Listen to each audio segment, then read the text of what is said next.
All right. Good morning, personal finance students. This is your e-learning lesson for Tuesday. Sorry, all this is a blur. Tuesday, April 22nd, 2020. What I've included today in your downloads is a sheet that looks like this. Okay. What I'm going to have you guys do is we're going to fill this out together as a class. This is your cheat sheet for some different types of investments that we talked about throughout the course of the last week or two in chapter 8.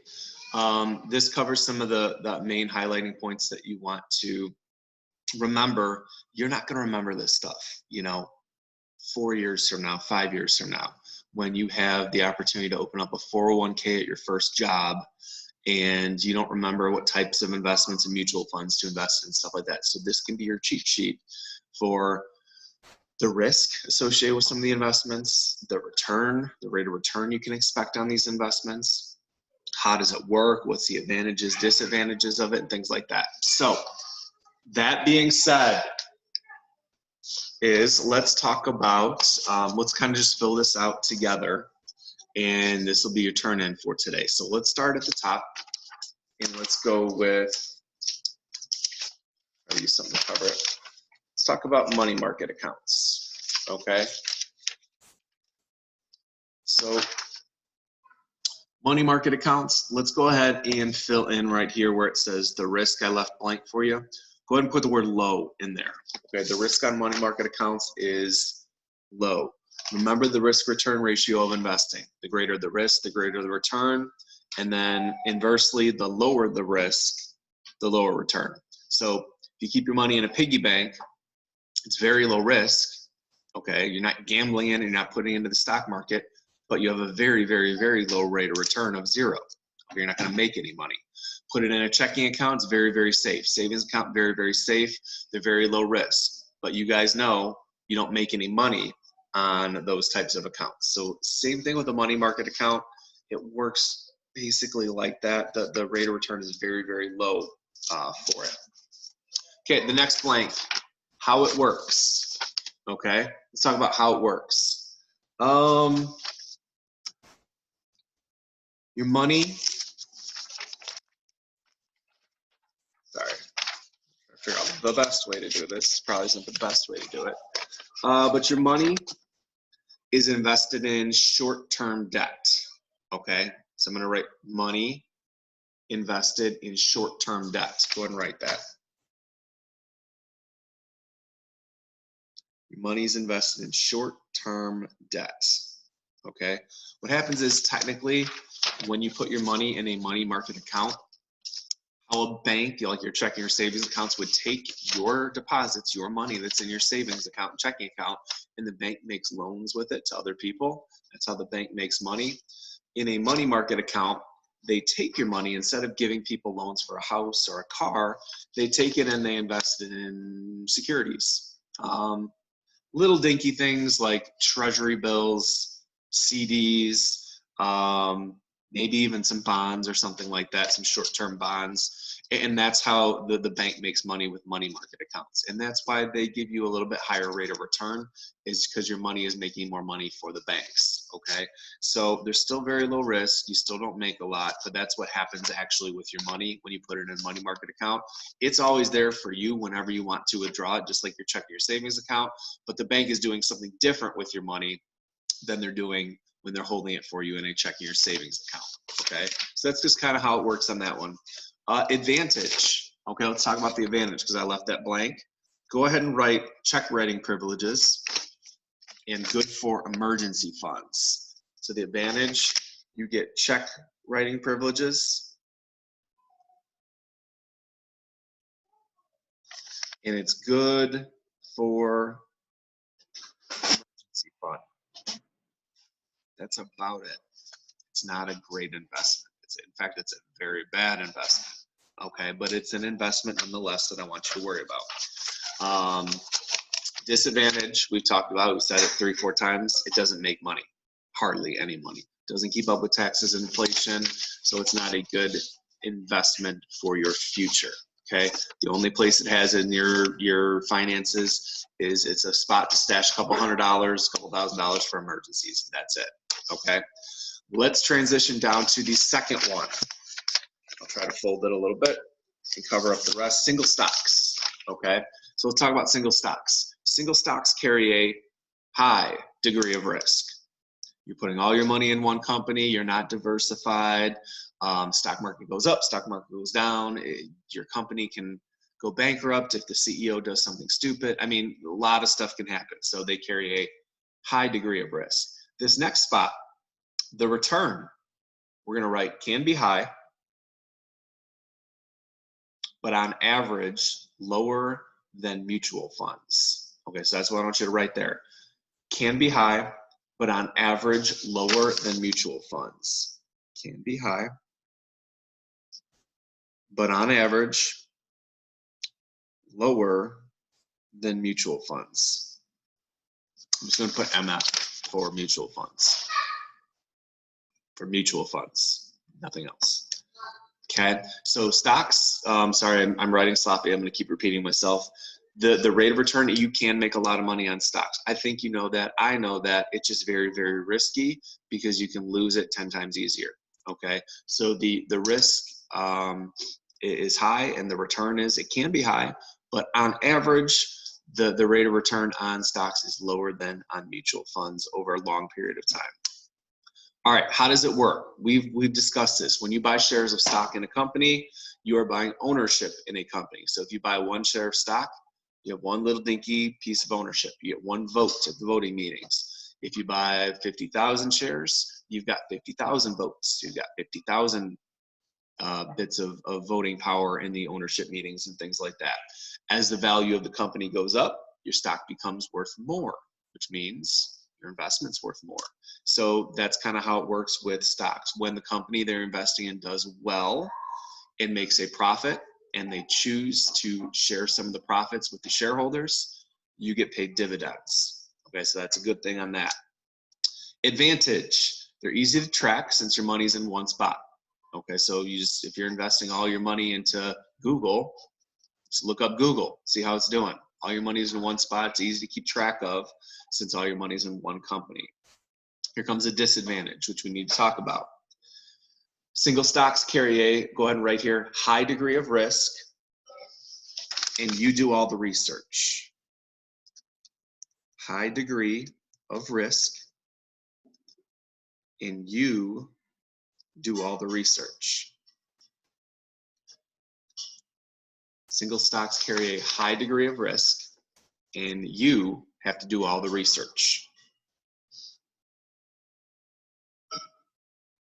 And so that'll be your little cheat sheet for kind of what's going on with stocks. Let's transition down to bonds. And let's talk about bonds. The risk on bonds, they're less risky than stocks, but they're more risky than mutual funds. Remember, I had you guys a week or two ago do this weird thing, the up-down arrow. There's an inverse relationship with interest rates and bond prices. When interest rates go up, bond prices fall. When interest rates go down, bond prices go up. So the interest rates fluctuate all the time, which is why they are more risky than mutual funds, but less risky than single stocks, okay? So they kind of fall in between stocks and mutual funds. The rate of return, go ahead and write low to minimal, okay? Low to minimal. I mean, we're looking at maybe 4 or 5% in bonds, low to minimal. There's an investment philosophy called the asset allocation theory, which means the older you get, the less chances that you want to take. And a lot of elderly people, when they reach retirement age, they like to move their money out of the market and into bonds because it's a much lower rate of return. If you get locked into a bond that pays 5%, they take that 5% guaranteed over what they might possibly lose in the market. So a lot of people, when they get older, like to transition their investments into bonds. So on that one, minimal rate of returns. I mean, maybe keeping up with tax inflation, maybe. Let's go ahead and write in here how it works. We're going to write 3 letters to start out and then a little bit more. Start out by writing IOU. Remember, a bond is an instrument of debt. It's an IOU. So a company may not want to give up ownership in their company, so they choose maybe not to issue stocks, but they still need money to build stores, invest in new technology, so they might issue bonds. And how bonds work is you give a company $10,000, they give you a bond, a piece of paper that's an IOU. And that bond has an interest rate tied to it, 5%, let's just say. And the bond has a time frame tied to it, 5 years, let's just say. And every year for 5 years, they're going to pay you 5% on your $10,000. At the end of 5 years, you've got the piece of paper, IOU, you owe me $10,000. You can turn your bond in and get your original $10,000 back. So all a bond is, really how it works, it's an IOU with interest. It's an IOU with interest. It's a way for a company to raise capital without giving up ownership. Okay, bonds, the advantage. Here's a couple advantages. Remember I said a week or two ago that this is an old school mentality. Grandmas and grandpas think this way because that's how they were marketed to, is bonds are seen as, some of them, U.S. Treasury bonds are seen as patriotic, okay? Back during World War II, they pushed, buy bonds, buy war bonds, buy savings bonds, because you're supporting America. And so that mentality still kind of lives today, which is why grandmas and grandpas like to get bonds as birthday presents and Christmas gifts and things like that, because they were always taught that that was patriotic because they're supporting the country. So another one is they also make better rates of return than CDs, certificates of deposit. Disadvantages, let's talk about. Interest rates fluctuate. Go ahead and write that for the disadvantage. Interest rates fluctuate, which means if you're going to try to sell your bond in the open market before it's fully mature, you might have to sell it at a discount, a discounted bond. So interest rates fluctuate, which means bond prices fluctuate. Okay, that's your little cheat sheet on bonds. Let's dip down to mutual funds. Okay, mutual funds in the risk box. Now remember, this is the type of investment that we want you to invest your money in for the long term.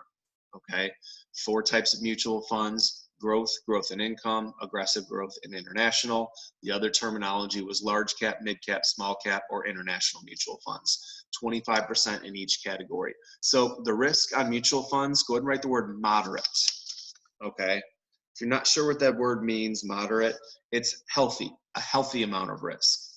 We want to move along that risk spectrum enough where it's taking a healthy amount of risk, but not too much into like single stocks or day trading or anything like that, and not too little of risk like CDs or money market accounts where we're not making any actual money on our investment. But moderate means healthy. It's a healthy amount of risk. There's no guarantee. Okay, I can't guarantee anything, but we are taking some risk, a nice healthy amount of risk. So I like that word moderate right there. Rate of return, 10 to 12%, anything double digits over a long period of time. Remember, we don't look at 1-year rate of return. We don't look at 3-year rate of return. We start looking at 5 and 10-year rates of return or more. The more information we can get our hands on. And if you can make double-digit rate of return, 10, 11, 12%, you will be fine.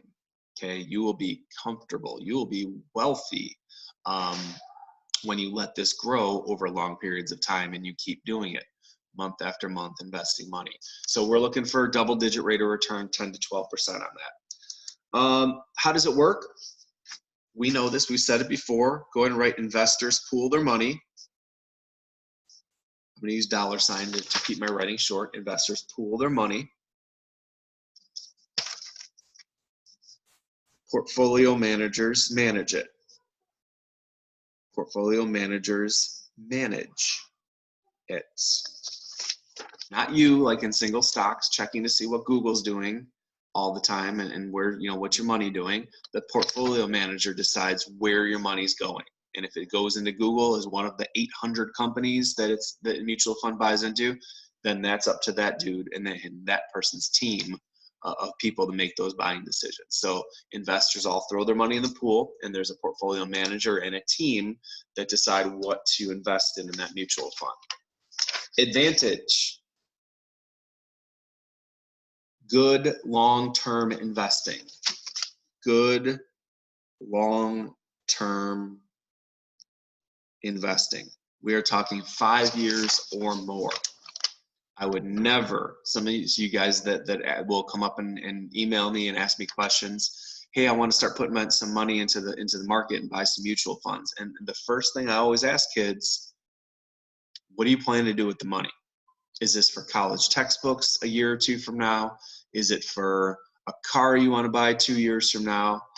Or is this for like, hey, I'm not going to use this money for a while. Maybe it's going to be for my wedding 8-10 years from now. Maybe it's going to be for my first house 5, 6, 7, 8 years from now. Maybe it's going to be for a car that I plan to buy 5, 6, 7 years from now. Then I would say put it into the market. I would never advise you guys to put money into the market unless you're going to keep it there in mutual funds for at least 5 years, because you might try to invest it for a year or two. We might be in a time like we're in right now, a bear market, when the market is down / recession, and your $2,000 that you put in might now look like $1,400 because the market's down and you've lost $600, okay? But if you keep it in there for 5 years or more, there's a pretty darn good chance, 97% chance, that will make a positive rate of return over 5 years or more, just because of how these things are built and managed, okay? That's why these are built and perfect for long-term investing. And then the disadvantage, it's a long-term investment and you need to leave your money alone. Let it work. Let the manager manage the funds. Let the manager get the bad stuff out and put the good stuff in. It needs to sit, okay? This is not a get-rich-quick kind of investment, okay? It's only designed for long-term investing. All right, we're going to transition down to the second to last one, which is rental real estate. Rental real estate. So the risk on real estate, it can be considered high because the real estate market does go up and down quite a bit. We're probably about to see the real estate market take a nice dip because people aren't buying houses right now, okay? So those sellers that are trying to sell their house are gonna have to discount. Okay, so it's not a good time to sell a house. Might be a good time to buy a house if you've got the money, okay, amidst all this COVID-19 stuff. So the rate of return when you go to sell it depends on the timing of the market when you go to sell it. So that one depends on the market. How does it work? It's a piece of property that you own and somebody else lives in it and they write you rent checks every month, okay? So you buy the property and you only should buy it the way I will tell you in about 1 minute. You buy the property the right way, and then you rent it out to somebody and they write you rent checks every single month for living there. Okay, so it's a very, very, very good investment. Advantage, let's go ahead and get writing on this. High returns. Good for the long term. Okay. Real estate, go ahead and write in this one, the advantage, you get high returns. Think about it. You own a piece of property and somebody writes you a check every month for $1,500 to live there. It's good money, okay? So they have high rates of return and they are good. Real estate is good over long periods of time. Why? Throughout history, the real estate market has appreciated over long periods. Now, if you're in one of those flip this house kind of things, where you're buying a house, fixing it up, and selling it 6 months later, that's where it can get very risky because you might be in one of those down markets and you're not going to make as much money or you might even lose money. But over long periods of time, like I'm buying an apartment and I'm renting it out to people for the next 20, 30 years of my life, that property should appreciate over time, which means if you buy some property in 2020 for $150,000, maybe in 2050, that's worth $250,000, $300,000. It should appreciate over time. So that's how that one is. And then the disadvantage, need cash. Okay. Oh, and I'm gonna put one more thing. and you need good renters. Fingers crossed on that, okay? We would never, remember this, never, ever, ever take out 2 mortgages, okay? If you don't have the cash to buy your rental property, you're not ready to buy rental property. You don't want to juggle a mortgage on the house you live on and a mortgage on the rental property, and you can't find renters for 6, 8, 10 months, and you have to make 2 mortgage payments. A lot of people get into a financial mess. So the only way we recommend that you buy real estate property, rental real estate property, is if you have the cash and you have $100,000, $125,000, $150,000 to pay cash for the apartment, okay? And when you're doing this, the disadvantage, hopefully you get good renters. You might get bad ones sometimes that don't pay. You might have to kick out. Those are tough situations. So you might get some bad renters sometimes. That is a disadvantage. All right, final one on this cheat sheet. Let's talk about annuities. Annuities are savings accounts with an insurance company. The risk, they're low risk. Okay, they're basically guaranteed rates of return. But remember, the lower the risk, the lower the return. Okay. There's 2 types of annuities. There is a fixed annuity that has a set rate of return, 4%, 3%, 5%. Those aren't really good investments. They're low risk, low return. And then there's another type of annuity called the variable annuity. The variable annuity has its place in your investment portfolio. If your Roth IRA is maxed out every year, 401k is maxed out every year, and then you maybe don't want to do rental real estate, a variable annuity might be the next best thing if you still have money left over that year to invest, to put your money in, because it lets you buy mutual funds. So fixed annuities, hot garbage. Variable annuities are have a possible place in your investment portfolio, okay? How do they work? In that box, put savings account with an insurance company. That's all it is. It's a way for insurance companies to make some extra money besides selling you insurance, okay? It's a savings account with an insurance company, and they'll provide you payments at specific intervals. Okay, so your interest comes in, they'll pay you twice a year, once a year, maybe monthly, however you set it up, and you get paid that interest in intervals like that. So over here, Advantage, variable annuities are invested in mutual funds and they grow tax deferred. Grow tax deferred, meaning you get to grow all that money, not pay taxes on it until you start using the money. It's kind of a cool thing with it. So that's why we do think variable annuities might have a spot in your investment portfolio just down the line. And some, the fixed ones, guarantee your principal. Fixed annuities say, all right, we guarantee you're going to make 4%. 4% is not good. But some old people look at 4% and they think they're happy with 4%. So we'll call it an advantage. Disadvantage. Fixed annuities, low rate of return. Go and write that as a disadvantage. Fixed annuities offer a low rate of return. Fixed annuities offer a low rate of return. Now, here's what I want you guys to do, okay? If you cannot print out and fill in your notes because you don't have a printer at home, totally cool. Either put this into a Word document. I'll have it in a Word document. You can put some text boxes in each of the blank ones and fill them in. If you want to hand draw the grid and fill in the blanks as we just kind of covered them and snap a picture of your hand-drawn grid, I'm cool with that. I will make this due tomorrow, Thursday, April 23rd by 9 a.m. Okay, so all the notes that we just went over. What I would like this to be for you is one day when you're ready to start investing. My wife is just looking at me.